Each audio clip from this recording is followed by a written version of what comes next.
जय माता दी। नमस्कार दोस्तों, स्वागत है आप सभी का हमारे YouTube चैनल पर। आज मैं आप सभी को जीवित पुत्रिका व्रत की 5 कथा एक साथ सुनाने जा रही हूँ। इन कथाओं को व्रत के दौरान श्रवण अवश्य करें और कथा अच्छी लगे तो आगे दूसरों के पास भी शेयर करें। अब हाथों को जोड़िए, जीवित भगवान का ध्यान करिए और कथा का श्रवण करें। प्रेम से बोले जीवित भगवान की जय। एक गांव में एक पति पत्नी बड़े ही प्यार से रहा करते थे। उनके पास सब कुछ था मगर कोई संतान नहीं थी। कई साल बीतने के बाद उनके घर में एक छोटा सा पुत्र का जन्म हुआ। उसे देखकर दोनों पति पत्नी बहुत खुश हुए, लेकिन ये खुशी ज्यादा दिन तक टिक न सकी क्योंकि पुत्र का जल्द ही मृत्यु हो जाता है। अब फिर से दोनों पति पत्नी दुखी हो गए। पत्नी की हालत तो बहुत खराब हो गई। उसे तो हर जगह अपना पुत्र ही दिखाई पड़ता था। दिन रात अपना पुत्र का ही नाम पुकारा करती थी। अब तो दुख के कारण पति का व्यापार भी बंद हो गया। अब तो अपना परिवार चलाने के लिए उसके पास कुछ भी नहीं था। पति काम की तलाश में विदेश चला गया। कई साल बीत गया लेकिन पति का कोई भी खबर नहीं आया। अब बेचारी पत्नी भूखी रहने लगी। घर में खाने पीने का सामान सब समाप्त हो गया। अब उसने मिट्टी काटने का काम शुरू कर दिया। रोज काम पर जाती, मेहनत करती, जो पैसा मिलता उसी से अपना गुजारा करती। जहाँ वो मिट्टी काटने जाया करती थी उसी के पास एक बहुत बड़ा जमीन था जिसमें ढेर सारे बच्चे खेल कूद किया करते थे। उसे ही देखकर बेचारी खुश होने लगी और अपना सारा दुख भूल गई। बस दुख इस बात का था कि उसका पति उसके साथ नहीं था। पति का विदेश गया हुआ 10 साल बीत गया था मगर पति का कोई खबर नहीं था। पत्नी जब अपना काम करके घर आती, अकेले रहती तो उसे सिर्फ अपना बच्चे का याद आता और जोर जोर से रोने लगती। इसी तरह से हर रोज दिन व्यतीत होने लगा। एक दिन की बात है, जब पत्नी मिट्टी काटकर आराम कर रही थी, अचानक वह बच्चे को देखकर मिट्टी की टोकरी उठा ली और उठाकर एक सुंदर सा पुतला तैयार की।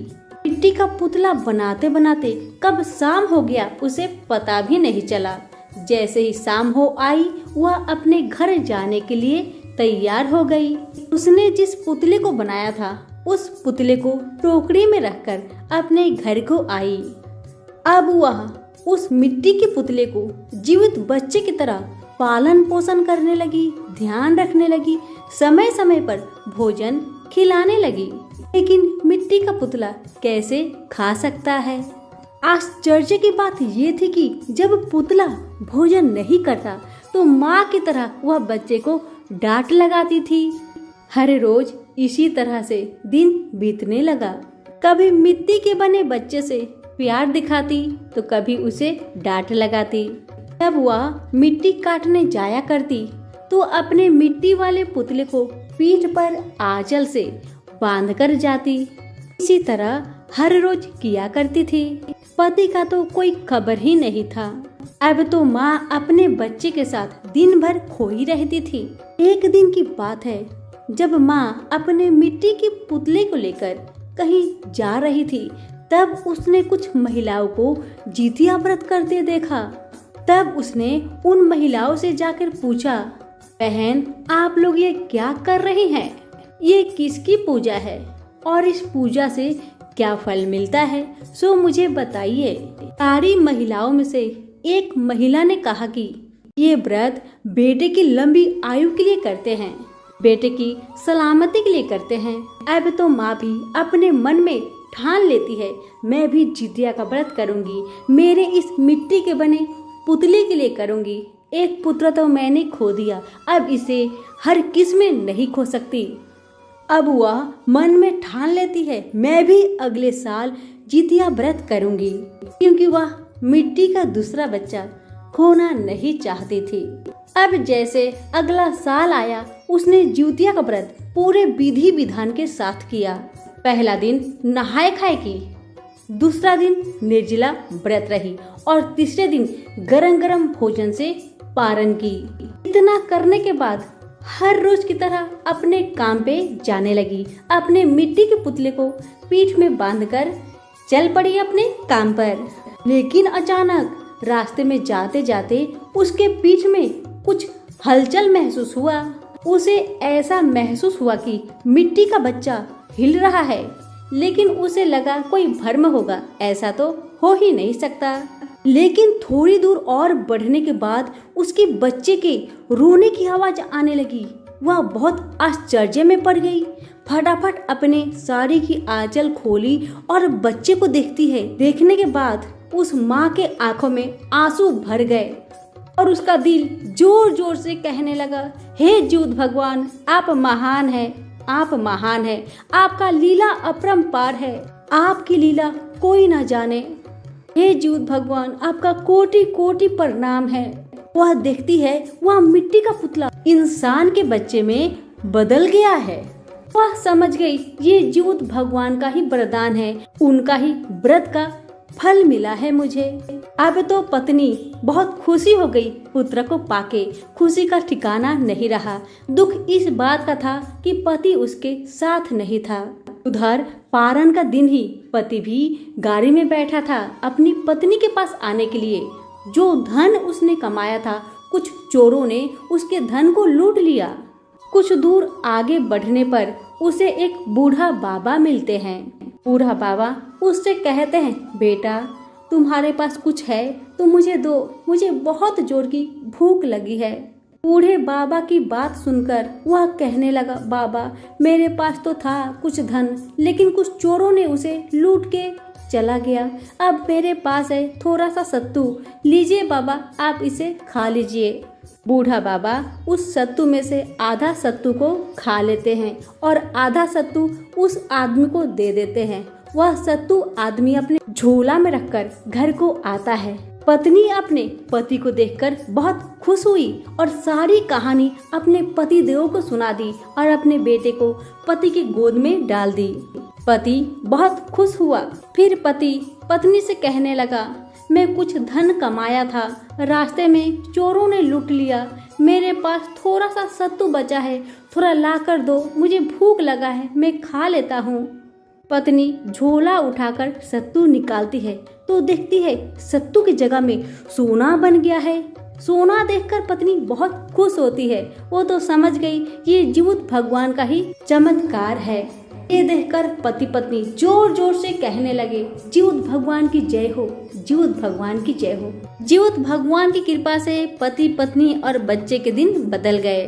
अब तो हर साल माँ जितिया का व्रत करने लगी। हे जीउत भगवान, जैसे आपने उस माँ का दुख समझे, जैसे उसको पुत्र दिए, वैसे ही कहानी कहने वाले, सुनने वाले, हुक्कारे भरने वाले सबको देना। सभी प्रेम से बोले, जीउत भगवान की जय हो। कथा इस प्रकार से है।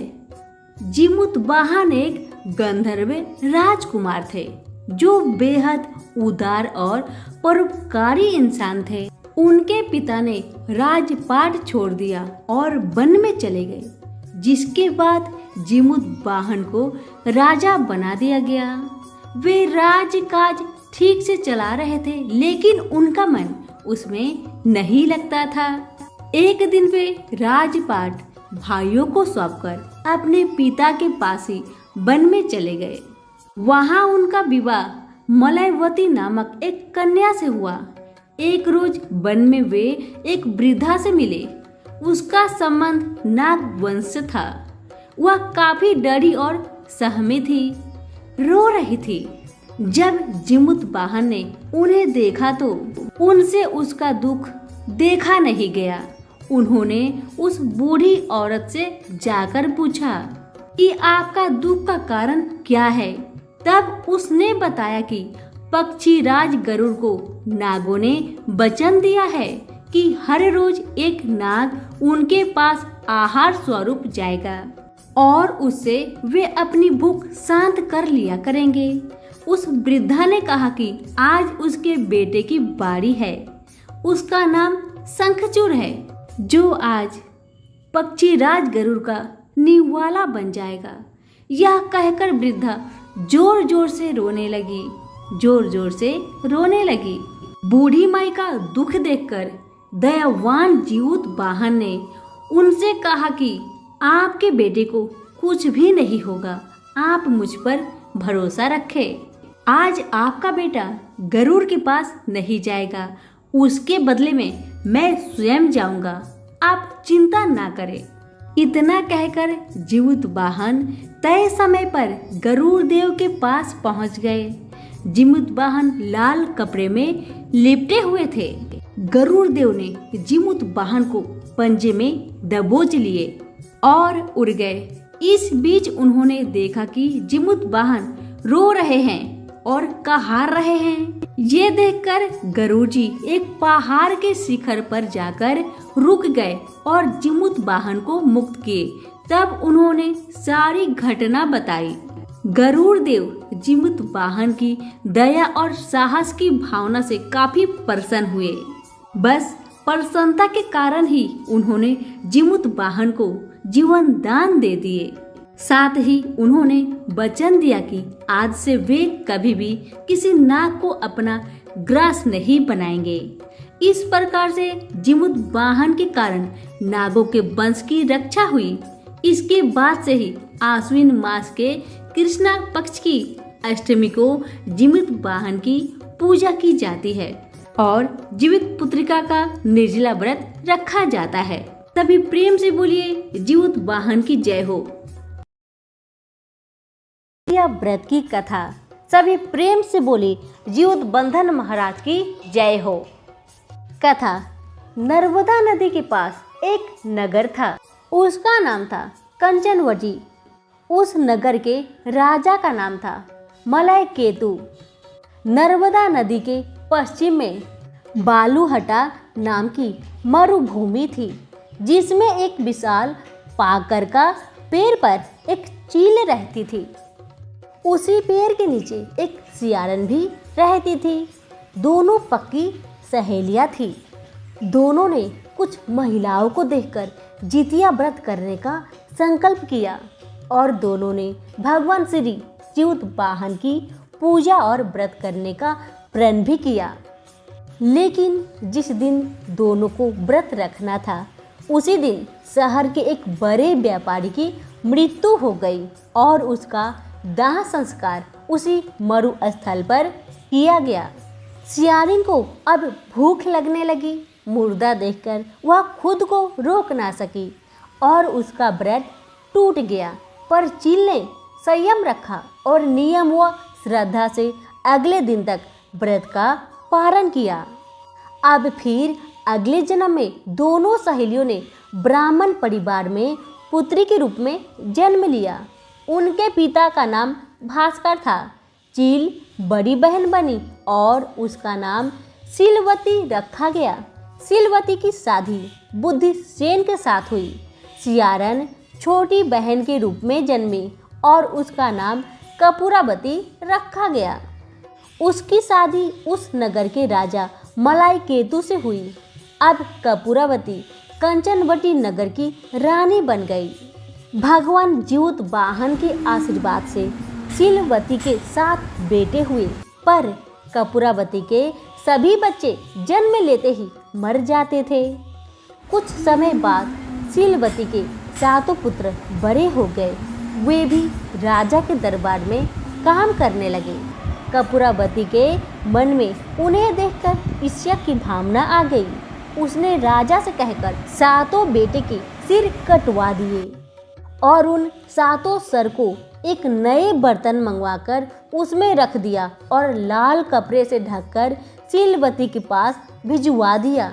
यह देख भगवान जीवत वाहन ने मिट्टी से 7 भाइयों के सर बनाए और सभी के सिर को उसके धड़ से जोड़कर उन पर अमृत छिड़क दिए। फिर उसके बाद उसमें जान आ गई। 7 युवक जिंदा हो गए और घर लौट आए। जो कटेसर रानी ने भेजे थे वे फल बन गए। दूसरी ओर रानी कपूरावती बुद्धिसेन के घर से सूचना पाने को व्याकुल थी। जब काफी देर सूचना नहीं आई तो कपूरावती स्वयं बड़ी बहन के घर गई। वहां सबको जिंदा देखकर वह सन्न रह गई। जब बड़ी बहन को होश आया तो पिछले जन्म की सारी कहानी उसे याद आ गई और उसने सारी कहानी अपनी छोटी बहन को बताई। अब छोटी बहन को अपनी गलती पर पछतावा हो रहा था। भगवान जीवत वाहन की कृपा से शीलवती को पूर्व जन्म की बातें याद आ गई और वह कपूरावती को लेकर उसी पाकर के पेड़ के पास गई और उसे सारी बात बताई। कपूरावती बेहोश हो गई और वहीं पर मर गई। जब राजा को इसकी खबर मिली तो उन्होंने उसी जगह पर जाकर पाकर के पेड़ के नीचे कपूरावती का दाह संस्कार कर दिया। कथा यहीं पर समाप्त होती है। सभी प्रेम से बोले जीवत भगवान की जय हो। एक समय की बात है जब भगवान श्री कृष्ण द्वारिकापुरी में निवास करते थे। उस समय एक ब्राह्मण भी द्वारिका में रहता था। उसके 7 पुत्र काल के गाल में बचपन में ही जा चुके थे। इस दशा को देखकर वह ब्राह्मण बहुत दुखी था। एक दिन वह भगवान श्री कृष्ण के पास गया और कहने लगा, हे भगवान, आपके राज्य में आपकी कृपा से मेरे 7 पुत्र हुए परंतु जीवित कोई नहीं रहा। क्या कारण है? यदि आप अपने राज्य में किसी को दुखी नहीं देखना चाहते हैं तो कोई उपाय बताइए। तब भगवान श्री कृष्ण बोले, हे ब्राह्मण सुनो, इस बार तुम्हारे जो पुत्र होगा उसकी उम्र 3 वर्ष की है। उसकी उम्र बढ़ाने के लिए तुम भगवान सूर्य नारायण की पूजा होने वाली पुत्र जीवी व्रत को धारण करो। तुम्हारे पुत्र की आयु बढ़ेगी। ब्राह्मण ने वैसा ही किया। जब वह 100 परिवार हाथ जोड़ और खड़े होकर इस प्रकार विनती करने लगा, दोहा, सूर्यदेव विनती सुनो, पाऊं दुख अपार, उम्र बढ़ाओ पुत्र की, कहता बारंबार। इतना सुनते ही सूर्य का रथ वहीं रुक गया। ब्राह्मण की विनती से प्रसन्न होकर सूर्य ने अपने गले से एक माला ब्राह्मण पुत्र के गले में डाल दी और आगे चल गए। थोड़ी ही देर में यमराज उस ब्राह्मण पुत्र के प्राण को लेने आए। यमराज को देखकर ब्राह्मण और ब्राह्मणी कृष्णा जी को झूठा कहने लगे। भगवान कृष्णा अपना अनादर जानकर तुरंत सूर्य दर्शन चक्र निकालकर आ गए और बोले, इस माला को यमराज के ऊपर डाल दो। इतना कहते ही ब्राह्मण उस माला को उठाने लगा कि यमराज डरकर भाग गए, परंतु वहां यमराज की छाया खड़ी थी। उस फूल की माला को छाया के ऊपर फेंक दिया गया, जिसके फलस्वरूप वह छाया शनि के रूप में आकर भगवान कृष्ण की प्रार्थना करने लगी। भगवान कृष्ण को शनि के ऊपर दया आ गई और पीपल के वृक्ष पर रहने के लिए कहा। तब से शनि की छाया पीपल के वृक्ष पर निवास करने लगी। इस प्रकार भगवान श्री कृष्ण ने उस ब्राह्मण के पुत्र की उम्र बढ़ा दिए। इसलिए हे भगवान, जिस तरह उस ब्राह्मण के लड़के की उम्र बढ़ाई है उसी तरह सबकी उम्र बढ़ाना। सभी प्रेम से बोले जीवत भगवान की जय हो, सूर्य नारायण की जय हो। इस कथा का संबंध महाभारत काल से है। दरअसल महाभारत के युद्ध में अश्वत्थामा अपने पिता की मौत से बहुत क्रोधित थे और हर हाल में पांडवों से बदला लेना चाहते थे। इसलिए वह पांडवों के शिविर में घुस गए और उसमें सो रहे 5 लोगों को पांडव समझकर मार डाले। वे सभी द्रौपदी के संतानें थे। अर्जुन ने अश्वत्थामा की मणि छीन लिया और क्रोध में आकर अश्वत्थामा ने अभिमन्यु की पत्नी उत्तरा के गर्भ में पल रहे बच्चे को मार डाला। श्री कृष्ण भगवान ने अपने सभी पुण्य को उत्तरा के अनजन्मी संतान को देकर उसके गर्भ में पल रहे बच्चे को पुनः जीवित कर दिए। भगवान श्री कृष्ण की कृपा से जीवित होने वाले इस बच्चे को जीवित पुत्र का नाम दिया गया।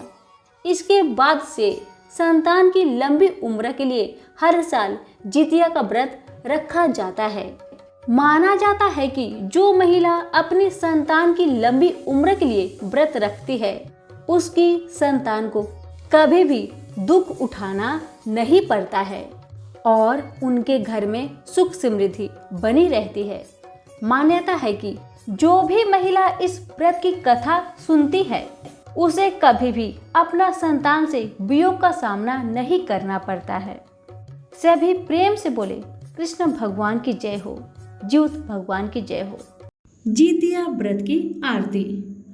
ओम जय कश्यप नंदन प्रभु जय अदिति नंदन त्रिभुवनेति वीणकंदन भक्त हृदय चंदन। ओम जय कश्यप नंदन सप्त अस्वरथ राजिते एक चक्रधारी दुखहारी सुखकारी मानस मलहारी। ओम जय कश्यप नंदन सूर मुनि भूसिर बंदित बीमल विभवशाली आँख दल दलन दिवाकर दिव्य किरण माली। ओम जय कश्यप नंदन सकल सुकर्म प्रसूत सवित शुभकारी विश्व विलोचन मोचन भव बंधन भारी। ओम जय कश्यप नंदन कमल समूह विकासक नासक त्रैतापा सेवत सहजे हरत अति मन जिसंतापा।